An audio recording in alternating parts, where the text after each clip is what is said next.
Good day to you, Terence Baker, news editor, EMEA, at day one of the International Hotel Investment Forum in Berlin. I'm here with my colleague, Sean McCracken.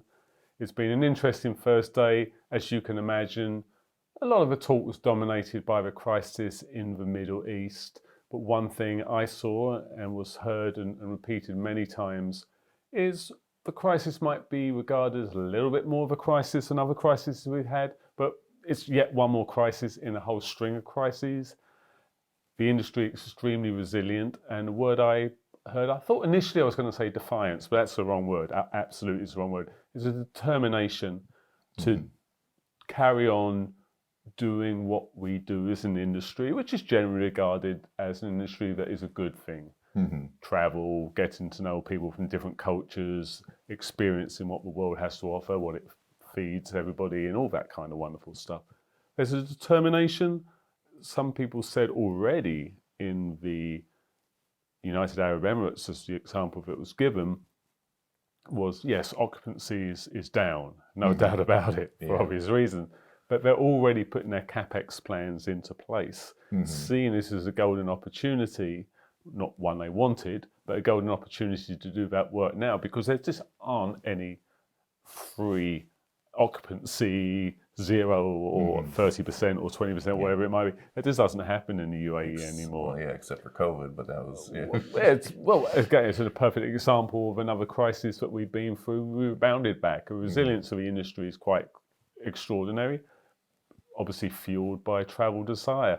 What have you been hearing today, Sean? Well, along similar lines, there was some discussion going through kind of the geopolitical outlook, that if you were comparing this year to a decade ago at this exact conference, the discussion would have been pretty tame back then, without recognizing that the entire region, the entire world was on the cusp of a level of disruption that they weren't prepared for over the next 5 or so years.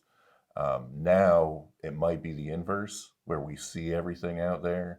The craziness is laid bare for everyone in the industry, and there might be hope that things kind of calm down in the short term for, a myriad of reasons. Is that because we're a smaller world now? We share the problems together, we work them out together, we're resilient together?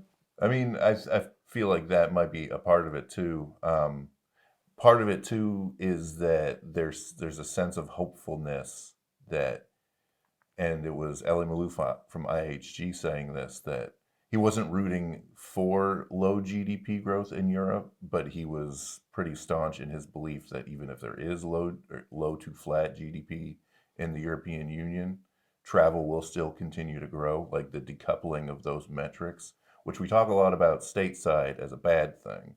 But in Europe, you could have flat economic growth because you don't have the tailwinds of, AI-driven industry in the same way that the US and China do in Europe specifically. But travel is still such a draw to this region.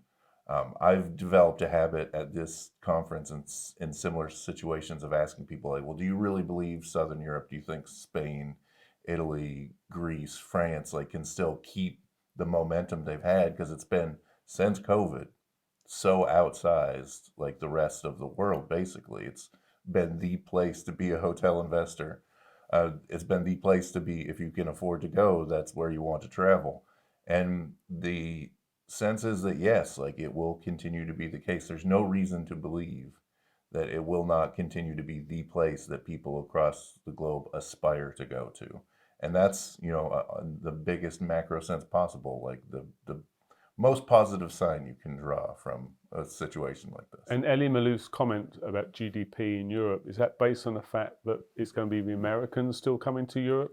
And of course, that's an economic advantage to them, perhaps. They've got more euros in their pocket for their dollar. Yes, and over the course of the next decade, you will have more Chinese travelers to those same regions in Europe. You will have significantly more Indian travelers. Indian, for sure. So you have the global rising middle class that we always talk about. There's no reason to believe that, the Americans, the Canadians, everybody who wants to go to these regions in Europe, there's no sign that they will stop doing that. So, and we have a lot of cool capitals in Europe. Well, that's the thing. It's the place in the world where the most history that everyone across the globe has baked into it. It's places that you aspire to. It's the place that, as an American, the time that my grandparents finally got to take their trip across Europe, it was, the greatest thing they ever did in their mind. Like, it's still that for the rest of the world, and that's not going to change. We don't take it for granted either. So that's it from the first day of IHIF EMEA. Stay tuned for more coverage for the rest of the week.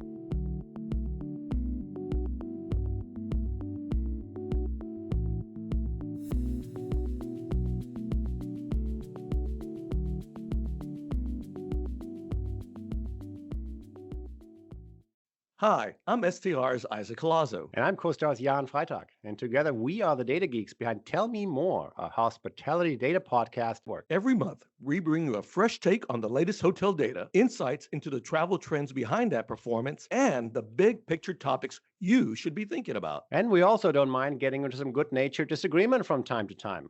Hey, when Isaac and I start talking data together, anything can happen, and it usually does. Subscribe to the podcast on Apple Podcasts, Spotify, or wherever you like to listen.